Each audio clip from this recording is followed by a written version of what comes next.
I'm gonna write an album about Kent Beat.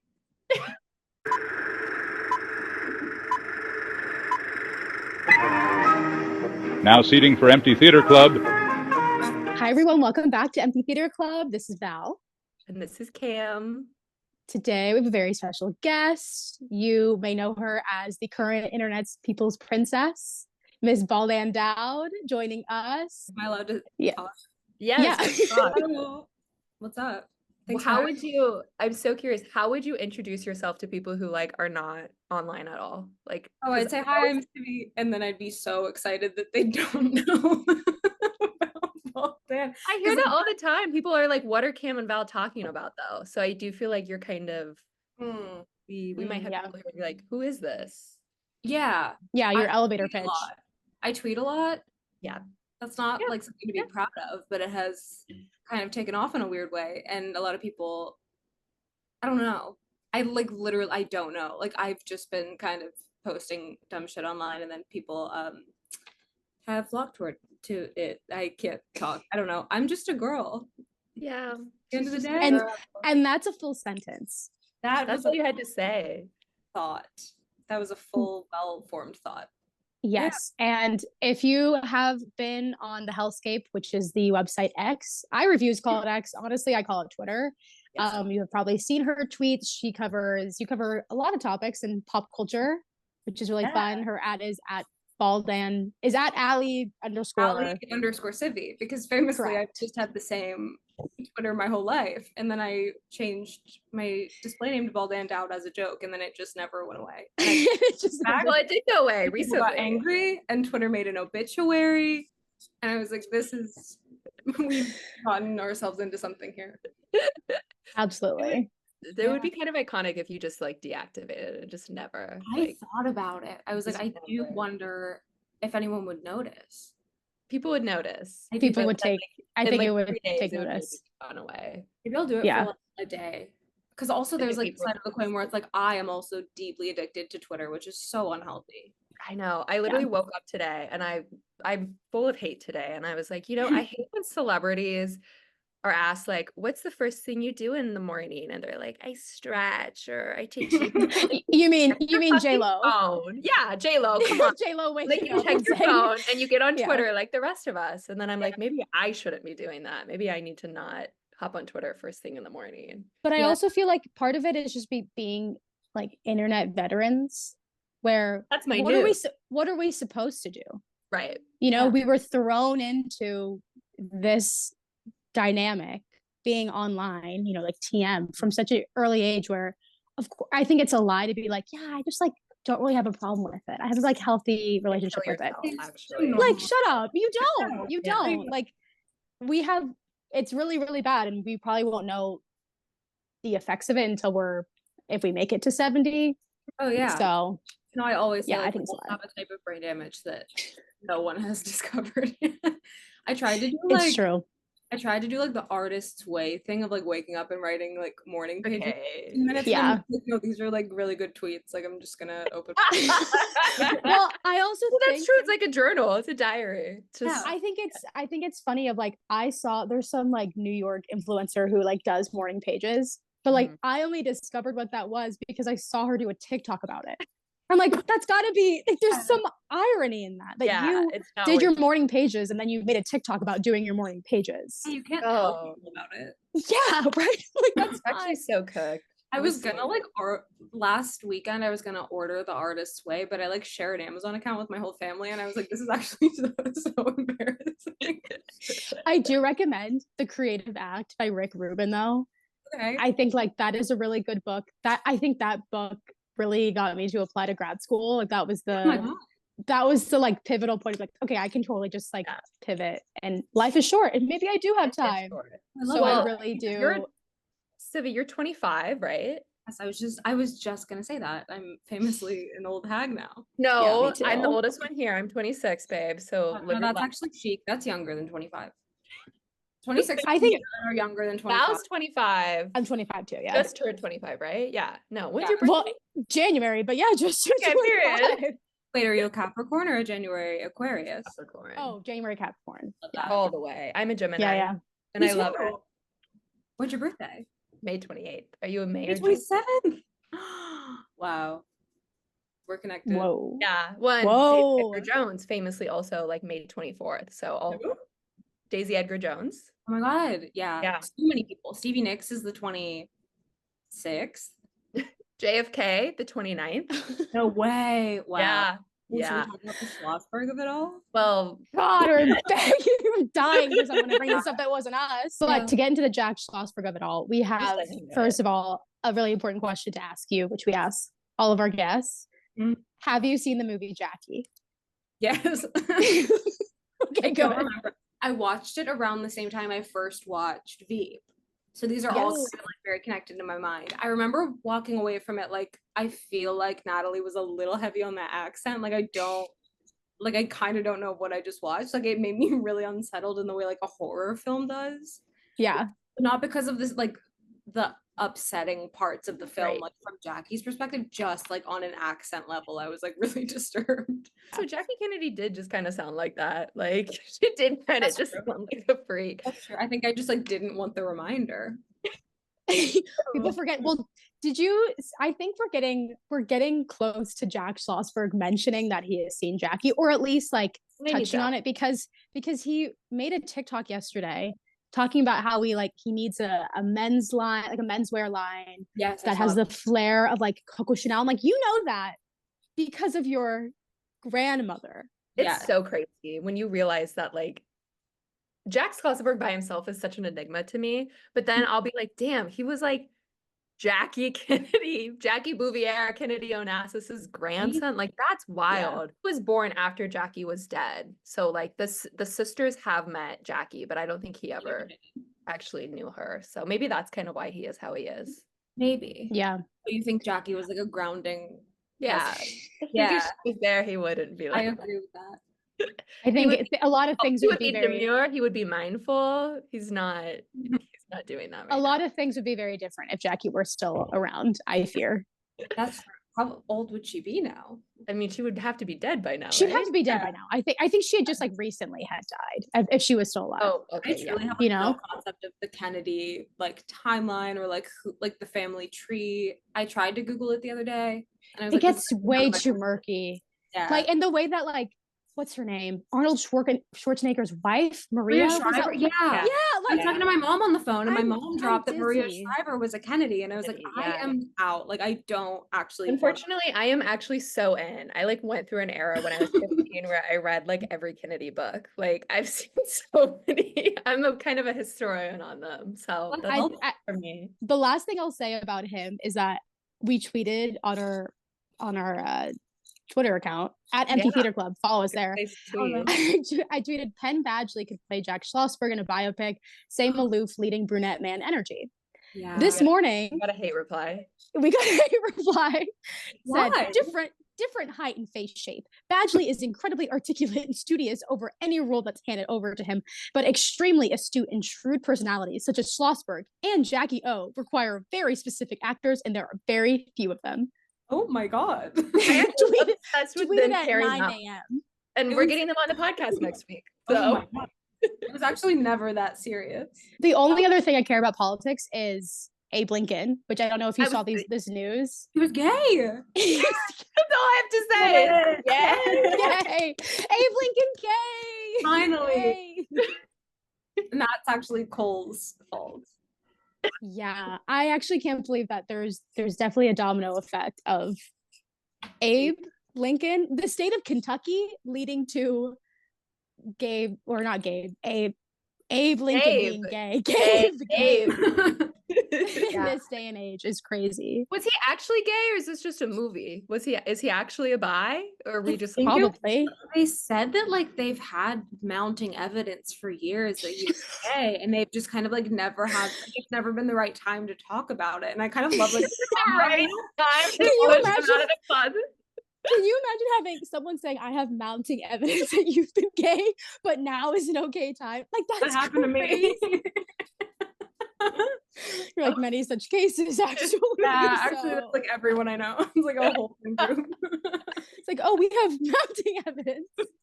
that you're gay. Oh my gosh. Not to throw this at you, but My Lady Jane got canceled and Val and I are obsessed with that show. So that is the breaking news that we have to start. Do you know saw this? this? I had Yeah. truly never heard of it. Where is it streaming? What is it? It was it's on on Amazon. It's on Amazon Prime, and it's with like haughty man Edward Blumenau, who's also dating Mary Beth Barone, the comedian.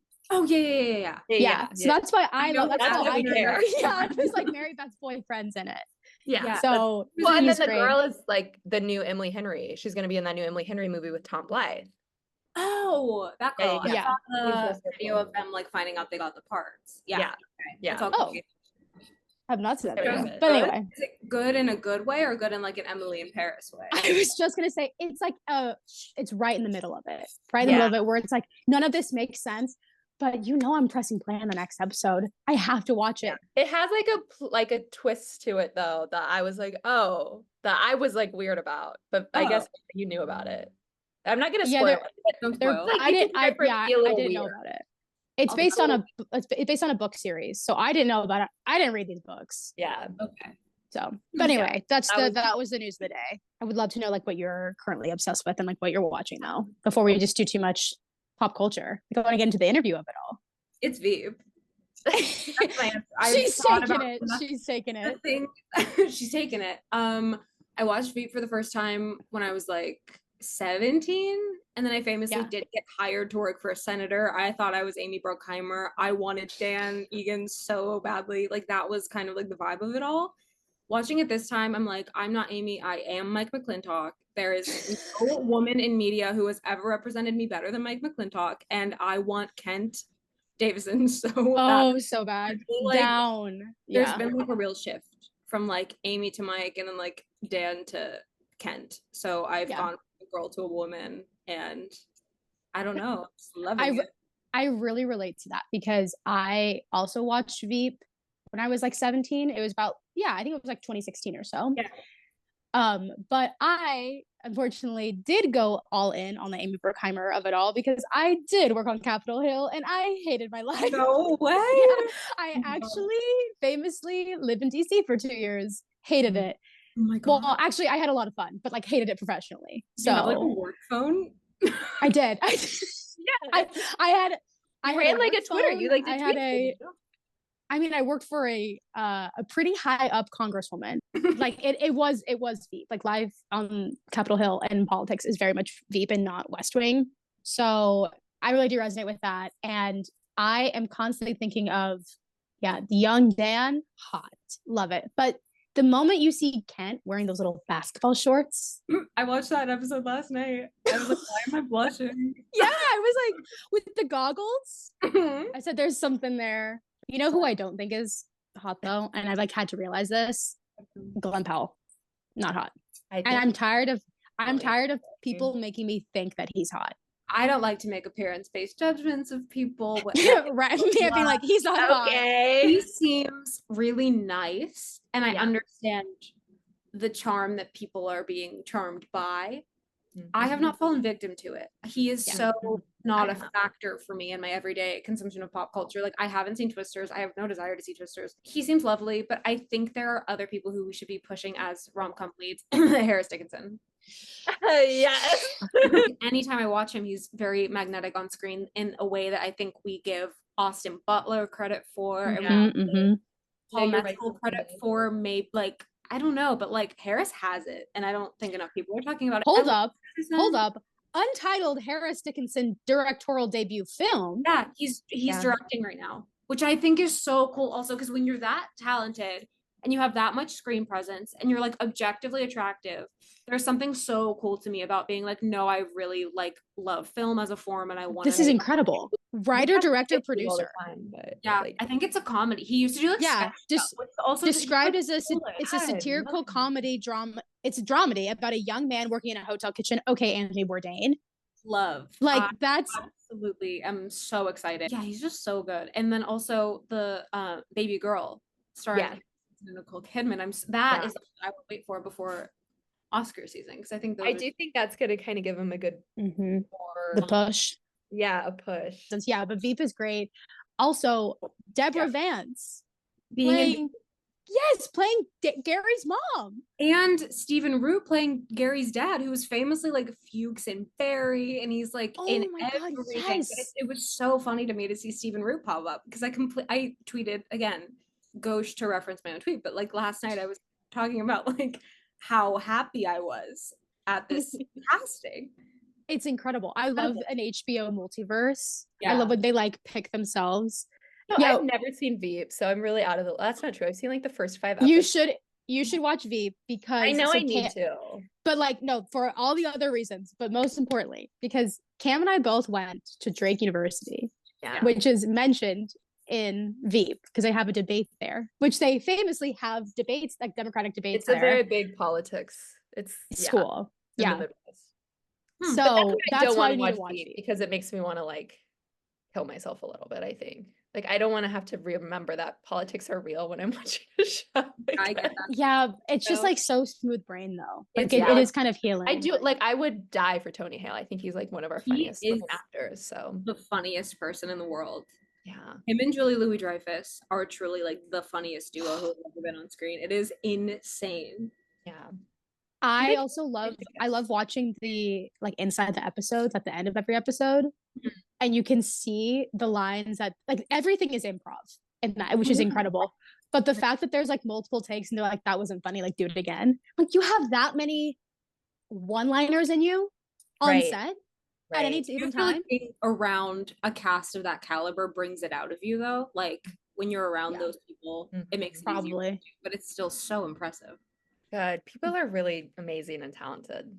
So Yeah. So, Gonna be me. Like, what were they doing when they were 25? Not this. not this. Well, I wanted to ask, you brought up Emmys. What was the like first award show that you have like a memory of that you like watched? I thought about this for so long and I genuinely cannot figure out what it was. I think it had to have been like maybe the Grammys or like some kind of like I really MTV. started out as a child like as a music awards fan. Mhm. Yeah. And then when I slowly realized that like I didn't have a path forward as a pop star, I got kind of like resentful. So I really like pivoted to film and TV. They're like an Oscars that you really like. What was the first one that you really were like, I care about this? Literally Like- last year. Oh my God, that's crazy. Cillian Murphy doesn't win, I'm gonna do something so drastic. Well, I we was- don't have to worry about it. Oh, yeah, thank God. Ooh. We're good. When did you kind of realize that you were Different. you than had your other finger people. yeah, you were different, that you were plugged in. You were plugged in. Finger on the pulse. Sure. So I traced it back to one moment and it was also the same moment as the like what did people say to you? Like when they told Oh, I was, like, obsessed with "Bitch." that. This was Yeah. mine. I was, Okay. I think, not 10. I think I was probably like 8 or 9, but I was on the playground, like waiting to go into school with some girls. And they basically told me, like, we actually don't want to come over. Like, anytime we hang out, you just want to like go on the computer. And I was like, oh my God, like, read me. I was like, that's I would have so killed weird. myself. You were like, oh, would've God jumped off the forbid I monkey know like bars. HTML. Like, oh no, I never learned to code. I just, You're like were a penguin, like You learned how to Google. yeah.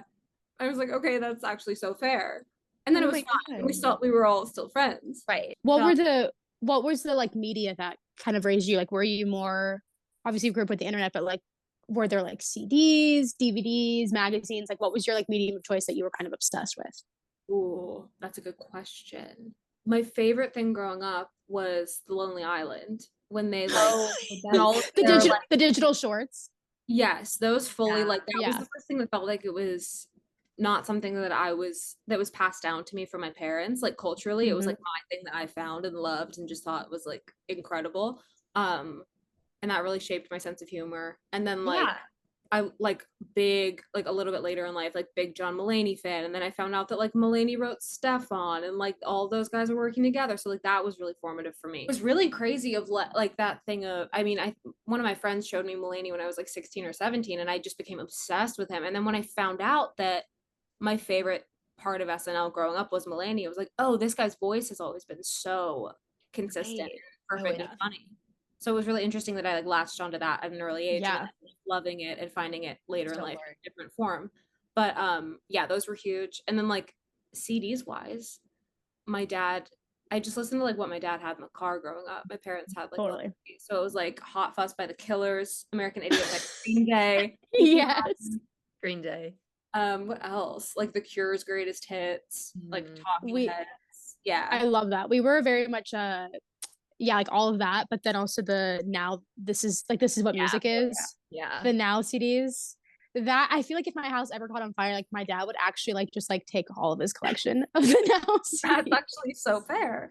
Like I really think like that would be like, okay, Yeah. my mom has got the baby photos, he's got the Now CDs. Like that's they're covered. They're good. Yeah. That's so I had a CD from Target called Dottie Loves Rock, I think. And it was like a compilation of just like different songs. And I actually don't remember what was on it except for Gavin DeGraw's Bad Day. Oh. Yeah. But I was obsessed with it. And I loved like Ashley Simpson, Hilary Duff. Oh yeah. Yeah. Yeah. So when did you I kind of want to get into how you became why your Twitter took off essentially. It's such a strange timeline. So like a year ago, I saw Oppenheimer just like for the meme of it. And then I became so obsessed with Oppenheimer. I was seeing it. You read the big book? Yeah. Same. Yeah. Yeah. Like all I could think about, all I could talk about, like to the point where I shuffled my music library the other day while I was on a walk, and Can You Hear the Music came on, and I burst into tears in the middle of the Soho. I was like, I can hear it. I can hear it. I became so obsessed with Oppenheimer that I started tweeting about it incessantly. And then I think people liked that because it was just fun. And then famously, I did fly famously, like anyone knows the story. In September, my parents flew me home randomly, and they were like, your dad has cancer. And I was like, well, that's actually so fucked up because mom had cancer last year, so I actually hate this. So I was at home for 10 months. I actually hate this. I'm so sorry. So that happened, and I went truly so insane just like being at home. And I was like, this actually shouldn't be happening. But I was watching True Detective. Which season 1? Okay. Have you seen it? Oh, yeah. Okay, good. So that's actually the best season of television I've ever seen. And when Andrew showed up in the finale, I got so excited. I was like, oh my God, I didn't know this was coming. Like, what a surprise. What a pleasure. What an honor. And also like I was very anxious at the time, and I do like pull out my hair when I'm anxious, which is right. Glamorous. But I was like, what if I projected this onto Andrew? Like, I don't know where the connect, like I don't know why they overlapped in my brain, but I was like, okay, yeah, well, Dowd, obviously. So I tweeted like, can someone Photoshop Dowd bald for me? And my friend Lachlan at Fart and Soul on Twitter, if you want to follow, the graphic designer, graphic design man. Back to me, like I woke up. Like I tweeted, can someone Photoshop Dowd bald for me? Went to bed, woke up. Lachlan was like, here you go. And I was like, that's actually stunning. So I just like changed my display. And I didn't like I was back so fast. And how many, just to like visualize it, how many followers approximately did you have at this time? And who were you following? Like your friends? Like I think like less than 2,000 for sure. I think like maybe 12. So like an average Twitter user.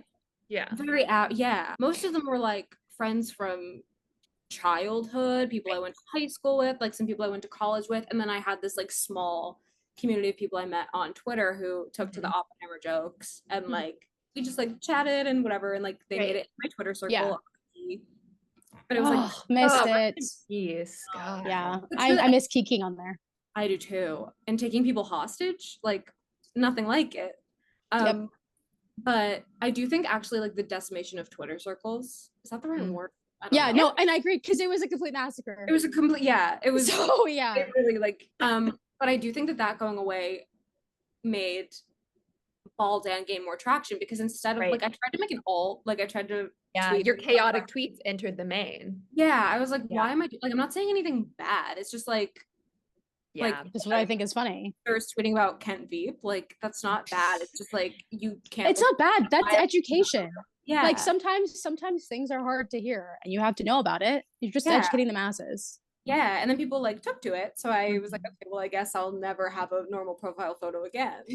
When you're tweeting, are you like thinking of like your image, I guess, like being like, do you stress about your tweets and stuff now, or are you just still like, absolutely? Oh, really?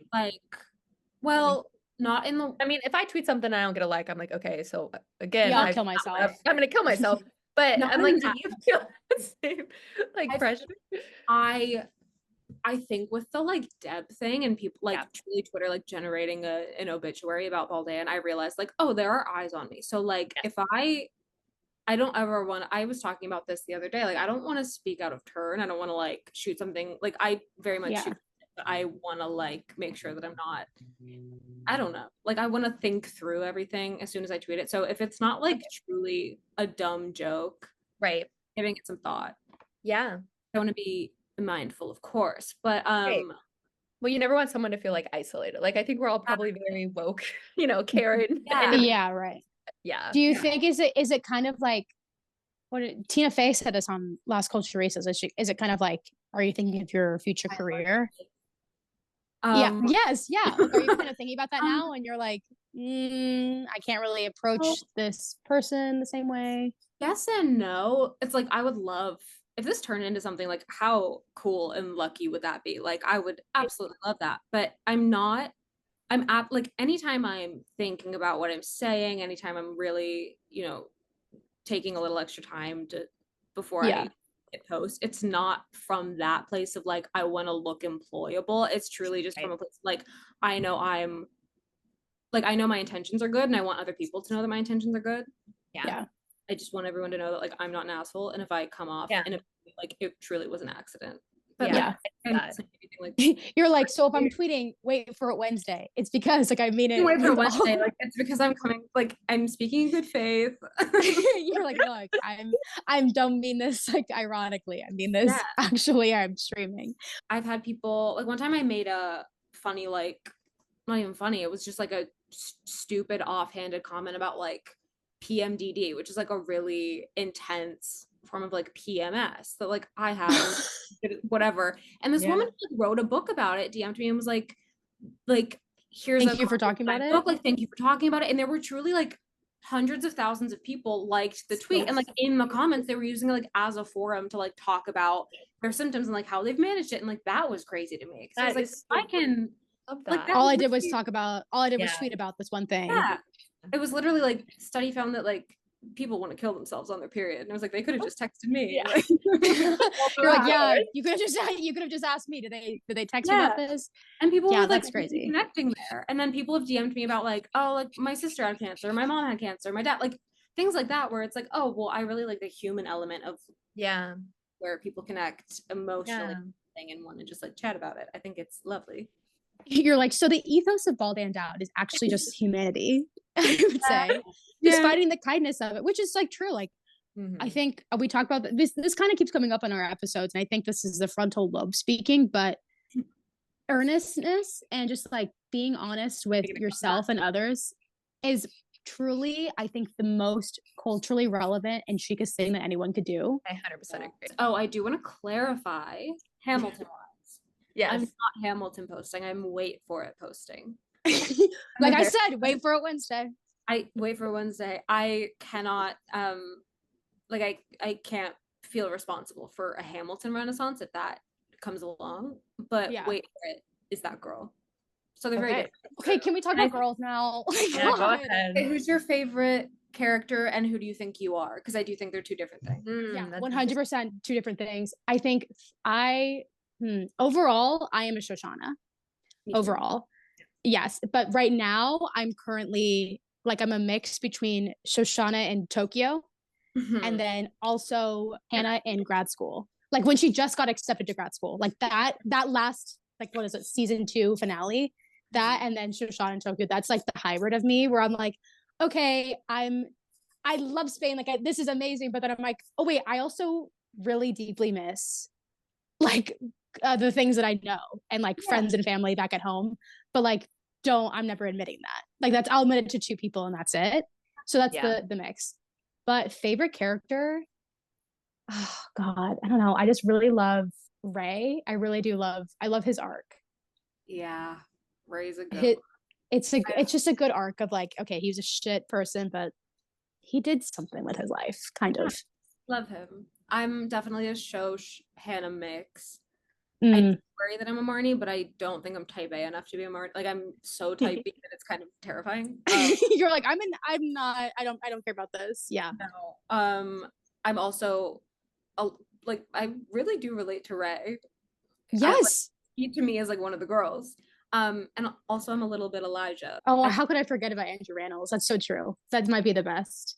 The line delivery of like, it was nice to see you, your dad is gay is that dialogue, the fact that season 1 of her being like, what is this fruity little voice you're doing? The voice doesn't help.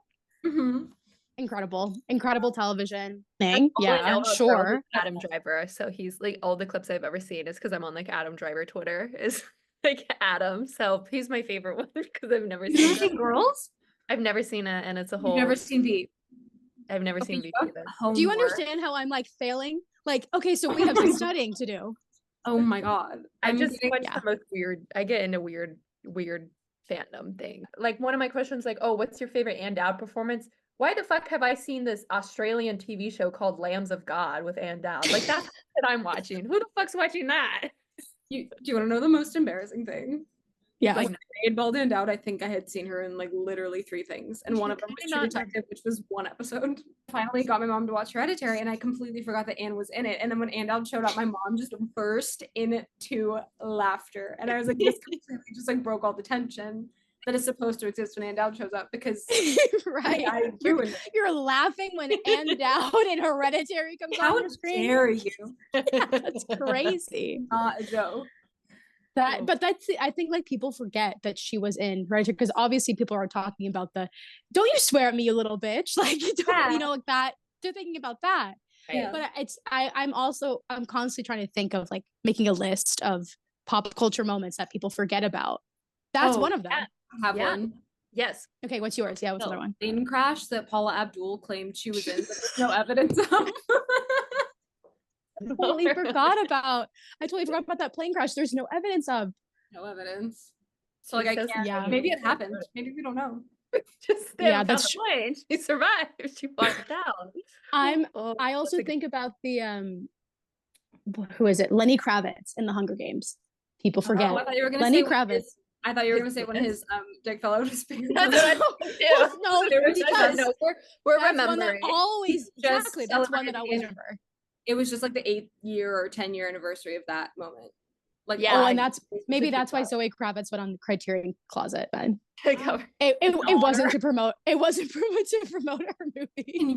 It was to imagine living a life where you have to see that video of your father. No, I think we've talked about most stuff. I mean, is there anything you want to talk about pop culture wise? Can we talk about Diet Pepsi? Yeah, let's talk about yes. Loosen up my innocence in the backseat. I actually like in the shower last night. I streamed Diet Pepsi. I turned my nose up at it. I was like, absolutely not. Never listening to this. I do not care. This is so this is your first Addison Rae song that you listened to. That I heard a couple of the Charlie remixes, but I was like, I don't understand why Addison Rae as a musician, like this doesn't have to happen, whatever. I was so staunchly against it. Then I saw people tweeting about it, and I hate being on the outside of culture, so I was like, I'll stream it once. I was at the office. Like I was like, I'm going to stream it once and then I'm going to get back to work. I streamed it for the first time at 1 p.m. on Thursday. I've now listened to it over 100 times. Like, I actually think this is what she needs to be doing. I think the pivot to like music, acting, whatever, like as much as we can clown on She's All That, like it's more interesting than Charlie doing like the Hulu reality show. Yeah. It is crazy that like a TikTok star got the same director as The Sweet East and Please by Sabrina Carpenter to direct her music video. That's crazy. What do you not only like look forward to in the future, but how do you keep finding joy in pop culture when we see the news that's happening in the world? We're all on the same side here. Yeah. It's like, how do you kind of keep going? I don't know. I feel like things are just like kind of so bad that when like Cher tweets something weird, it's just like such a little beacon of light. Because I like grew up so heavily on One Direction Twitter and One Direction Tumblr that I have that very ingrained sense. Like I know how to tweet like a fan. Yes. Yeah. How I communicate is like in those terms and in that volume of posts. But now instead of directing it toward one thing, or like one thing all the time, it just kind of like thing to thing. So I'm able to just kind of like pour all my love into whatever I'm watching or listening to at the time. And then it goes in waves. Like I cycle through different things. So that's been really fun, is I do feel the most like myself online when I'm just talking about the stuff that I love. And it's not, I feel very lucky that it doesn't feel embarrassing anymore. Yeah. It's like No, I think it's fun.